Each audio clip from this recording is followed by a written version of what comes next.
Swastiastu pemirsa Bali TV, kembali saya Nyoman Winata, redaktur pelaksana harian Bali Pos ya, dan seperti biasa pasti akan menjumpai Anda dalam Bali Pos Talk. Kali ini kita akan membahas tentang rencana kenaikan BBM non-subsidi, kaitannya dengan bagaimana upaya pemulihan Bali. Seperti kita ketahui bersama, pemerintah sedang merencanakan menaikkan harga BBM non-subsidi, kemudian juga Bali dalam saat ini menjadi daerah yang masih terpuruk secara ekonomi. Pertumbuhannya termasuk yang terendah di Indonesia. Apakah ini tidak akan mengganggu pemulihan ekonomi Bali atau seperti apa? Kita akan berbincang dengan Guru Besar Fakultas Ekonomi Universitas Pendidikan Nasional, Bapak Prof. Rake Suhadan. Kita sapa dulu narasumber kita. Om Swastiastu. Om Swastiastu, Pak Nyoman. Gimana gaternya? Sehat. Harus tetap semangat. Semangat. Prof, kalau kita bicara ini rencana, Prof. Tapi rencana ini akan terwujud atau tidak kenaikan harga BBM non subsidi, Prof? Terima kasih Pak Man. Saralat yang subsidi rencana, bukan yang non subsidi. Oh, yang subsidi. Yang subsidi itu Pertalite dan yang dan solar ya, itu yang subsidi. Kalau yang non subsidi sudah naik, sudah naik, sudah naik. Gitu ya. Meskipun tidak secara harga keekonomiannya tidak masih tidak mendekati harga keekonomian, tapi untuk yang subsidi itu memang ada rencana, ada wacana. Karena cadangan di APBN kita yang hampir 502 triliun sudah hampir mendekati. Nah, sementara dulu asumsinya ketika APBN itu disusun adalah 63 sampai 70 US per barel. Sekarang keadaan situasi ekonomi seperti sekarang ini, apalagi ada perang Ukraina dan Rusia itu, harga per barelnya 100 sampai 105. Tentu itu sangat berat. Itu sangat berat. Kalau misalkan ini kalau tidak ada kebijakan atau pengambilan keputusan seperti itu, maka akan bisa jebol juga APBN kita, atau ada pergeseran anggaran. Nah, ini mungkin yang dipikirkan oleh pemerintah, dan tapi ada juga solusi-solusi yang lain untuk yang BBM subsidi ini. Kalau misalkan, karena harus kita pertimbangkan, kalau misalkan itu naik bagaimana dampaknya, kalau tidak naik bagaimana dampaknya. Yang kita lihat itu adalah dari dampak sosial, ekonomi kemasyarakatan yang akan sangat berpengaruh. Ya, betul. Akan sangat berpengaruh ya dampak akan ekonomi sosial. Tapi kalau Prof, saya kemungkinan besarnya atau berapa persen pemerintah ini akan menaikkan BBM subsidi ini, Prof? Kemungkinan besar, iya. Bisa akan jadi naik, tapi 90% mungkin bisa jadi ya. Karena kalau tidak dinaikkan justru akan memberatkan. Begini, kalau tidak dinaikkan itu bisa jadi jebolnya sampai 198 triliun. Tambahan subsidi dari 502 itu. Di 2022 ini. Kalau itu tidak dinaikkan, kalau harga berkisar masih 100 lebih di atas 100 US dollar per barel. Begini, kan yang selama ini yang paling banyak dikonsumsi oleh masyarakat adalah yang itu subsidi itu ya, Pertalite, yang harga keekonomiannya adalah 17.000, sementara kita beli adalah 7.650, sehingga hampir 9.000 itu disubsidi oleh pemerintah. Kalaupun misalkan itu akan dinaikkan, tentu juga harus jangan terlalu tinggi sekali. Kalaupun misalnya tidak dinaikkan, maka yang boleh beli di pom bensin itu adalah yang roda 2 dan kendaraan umum, sedangkan kendaraan yang lain, pribadi yang lain mungkin itu harus beli yang non subsidi. Itu salah satu solusi, sehingga kalau itu tidak jadi naik misalkan, itu paling tidak bisa mengobati pembakakan APBN. Oke, kalau kita bicara dampaknya, Prof, kalau misalnya dinaikkan gitu ya, ini apa yang akan terjadi pada masyarakat kita, mungkin secara ekonomi, yang paling penting ekonomi ya, kalau dia sosial kalau misalkan naik, pasti banyak sekali dampak yang selain ekonomi sosial. Saya bicara ekonomi dulu. Ekonomi tentu akan ada inflasi, terjadi inflasi. Karena minyak ini adalah salah satu kebutuhan pokok masyarakat. Kebutuhan pokok, meskipun tidak dia konsumsi di fisik, tapi orang pasti punya sepeda motor dan angkutan, distribusi dan lain sebagainya, itu pasti akan mengalami peningkatan. Inflasi kita cukup tinggi saat ini, selain karena pengaruh faktor luar, juga pengaruh musim. Yang paling banyak itu kan pangan sekarang nih. Pangan kita naik, terutama kebutuhan cabai, kebutuhan yang sehari-hari itu, cabai, sayur-sayuran itu kan mengalami peningkatan karena kegagalan panen atau kepanen yang sekarang mengalami penurunan. Nah, itu inflasinya hampir 6, sekian % di Bali. Lebih tinggi dari rata-rata nasional. meskipun katakan masih bisa terkendali, tapi masih sudah cukup tinggi. Dan itu bisa jelas sangat menurunkan daya beli masyarakat. Pendapatan real masyarakat menurun. Yang disebut pendapatan real adalah pendapatan yang diperoleh oleh masyarakat akibat dia harga jualnya menjadi tinggi. Itu dampak ekonomi ya, Dampak inflasinya. ekonominya, pastinya. Nah, Bali sudah 6 ya. 6,93 sekitar Kalau itu. naik sekarang Bisa jadi hitungan saya hampir 1%, 0,97. Kalau misalkan jadi 10.000 itu, maka bisa jadi inflasi itu sekitar naiknya sekitar 0,97 dan inflasi itu bisa menjadi mendekati 8%. Tidak sesuai dengan target. Itu Bali ya? Itu Bali. Dan nasional kan sudah 4,94. 4,94. Kalau naik juga pasti akan mengalami kenaikan. Dan itu pasti karena BBM ini kan tidak hanya Bali saja, seluruh Indonesia. Dampak lainnya juga tentu agak transportasi udara akan mengalami peningkatan, transportasi yang lain maksudnya, transportasi darat dan lain sebagainya.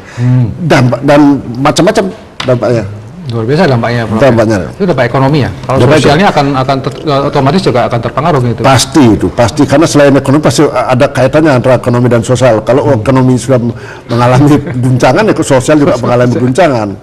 Kalau kita bicara tentang ini, Prof, konteksnya Bali ya, lebih skupnya Bali. Ini kan Bali dalam proses pemulihan ekonomi yang sekarang pun masih tersosial ya, kita masih terendah. Kalau naik lagi inflasinya sampai 8 misalnya, gimana nasib kita nih, Prof, di Bali? Pasti akan terganggu juga. Begini, Bali ini sekarang sudah mulai menggeliat, sudah pertumbuhannya positif. Akibat apa? Akibat mobilitas orang sudah tidak seperti dulu lagi semasa pandemi.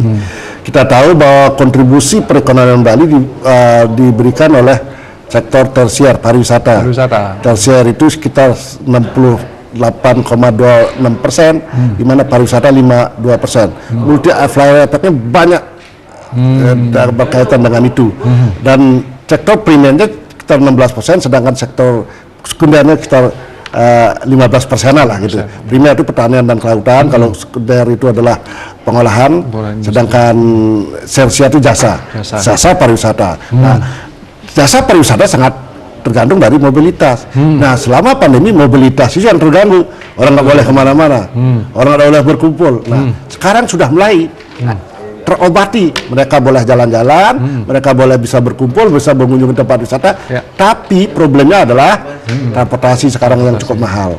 Oke, berikutnya penataan kita yang untuk kembali lagi beberapa destinasi wisata, terutama hotel dan lain sebagainya itu mengalami belum baik-baik amat. Karena mereka belum recovery, mereka belum butuh dana untuk perbaikan itu, tidak bisa 100% menggunakan fasilitas yang mereka miliki. Dan itu sekarang sedang diperbincangkan di antara teman-teman para pengusaha. Mereka itu merasakan bahwa cash flow mereka belum cukup untuk memperbaiki itu. Mereka minta keringanan-keringanan dari pihak perbankan. Jadi akan sangat mengganggu upaya pemulihan ekonomi. Iya, pasti. Bali ya, Prof. Ya? Bali pasti akan terpengaruh juga kalau itu terjadi. Berarti akan juga menahan pertumbuhan ekonomi Bali kalau misalnya kenaikan. Iya, bisa jadi akan menahan, bisa jadi akan tidak seperti target, tidak mengalami peningkatan. Kan targetnya ada 3, kalau tidak salah boleh kan 5 plus minus 1, ada 6 sekitar itu. Jadi kalau itu terganggu ya terganggu, pasti minusnya bukan plusnya jadinya. Maksudnya plus 5 Tapi plus tidak 1. sampai membuat Bali resesi kembali ya, Prof ya. Kalau kita bicara resesi mungkin tidak, mesti kita mungkin terhambat cukup gitu, karena ya agak terhambat juga karena kalau dari sisi resesi pangan kita mencukupi, kan itu faktor utama ketika kita bicara orang banyak pasti pengaruh pangan kan. Kalau pangan masih tercukupi orang mana-mana saja. Pertanyaannya kemudian, Prof, kalau ini kan harga BBM kemungkinan besar akan naik gitu ya, kemudian itu akan kalau apa yang bisa kita lakukan, Prof, kalau misalnya dalam kondisi seperti ini gitu ya? Apakah kita terima ya sudah pasrah aja, atau tolak rame-rame gitu, Prof, atau gimana? Agak sulit mengatakan jangan seperti tolak, karena kita harus tahu bahwa kita harus paham bahwa ada juga yang memerlukan yang lain. Kalau misalkan itu naik, pasti ada berbagai pertimbangan. Pasti juga keputusannya sangat berat bagi pemerintah dalam situasi seperti sekarang. Ekonomi masih tidak baik-baik amat, maksudnya pertumbuhan ekonomi tidak seperti dulu lagi, keadaan dunia luar masih seperti itu, meskipun kita dapat windfall dari ekspor beberapa komoditas, mungkin itu bisa tergeser-geser lah, digeser-geser kemana sehingga bisa mengurangi. Tapi kita harus paham, pemerintah ini pasti mengambil keputusan yang sangat berat. Kalau tidak itu maka yang lain terganggu kan itu. Nah, bagaimana caranya agar kita bisa menyikapi itu? Tentu kita harus bisa memanajemen nih. Kalau dulu mungkin kita bisa jalan-jalan dengan menggunakan itu kurang lah. Ya, Itu kalau yang menggunakan itu kita harus bisa memanajemen nih. Paling tidak kalau misalkan beli minyak dulunya kita keliling tiap hari kemana-mana kan berkurang lah.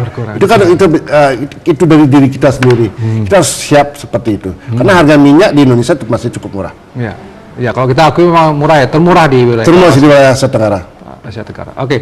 Tapi kalau konteksnya Bali, Prof. Kalau tadi kan kita mengurangi jalan-jalan. Nah, kalau jalan-jalannya dikurangi kan pariwisata Bali juga akan susah ini ya, Prof. Maksudnya jalan-jalan yang tidak berguna. Tentu yang positif tidak apa-apa. Karena faktor mobilitas sangat penting bagi pertumbuhan. Kalau misalkan itu ke desa itu penting. Bagaimana misalnya ke desa wisata itu sangat penting. Itu kan kalau orang yang punya uang tidak jalan-jalan dia simpan uangnya atau taruh uangnya di bank maka tidak ada peredaran. Nah, apalagi sekarang BI rate naik kok. BI rate itu naik maka diikuti lagi yang lain. Suku bunga sehingga peredaran uang akan mengalami penurunan sehingga akan membatasi pertumbuhan ekonomi juga itu. Tujuannya kan BI rate naik untuk mengendalikan inflasi. Tapi kan dampaknya yang lain. Dampaknya orang tidak jadi minjem uang sehingga tidak jadi minjem uang, kreditnya tidak jalan sehingga kalau tidak jalan kerja tidak tertampung sehingga terjadi pengangguran. Kan itu kaitannya kalau kita bicara ekonomi. Karena BI sudah menaikkan suku bunga itu ya. Sudah, meskipun kecil tapi itu pengaruh dampak. Itu akan mengurangi jumlah uang beredar. Orang menyimpan uangnya, tapi kreditnya jadi mahal ya, Prof. Ya, kredit jadi mahal, orang menahan untuk meminjam uang. Ini juga akan berpengaruh terhadap kredit pengusaha-pengusaha Bali dong. Pasti, ya, apalagi sekarang Bali beberapa pengusaha yang di dunia industri pariwisata meminta keringanan PMK 17 2021 itu yang akan jatuh tempo di tanggal 31 Maret 2023. Kalau itu harus kembali seperti dulu lagi normal, maka mereka berat. Karena belum normal-normal amat, banyak fasilitasnya yang masih rusak, kan gitu. Mau top up belum boleh karena peraturannya belum keluar dari OJK. Yang ini yang dikeluhkan teman-teman di industri pariwisata. Oke, closing statement, Prof. Mempertegas kembali, Prof, kenaikan harga konteksnya dalam pemulihan ekonomi Bali, Prof. Pada semua warga bangsa lah, khususnya masyarakat Bali, kita tahu bahwa ekonomi kita tidak dalam keadaan baik-baik saja jika melihat fenomena seperti sekarang ini. Tapi kita harus tetap optimis.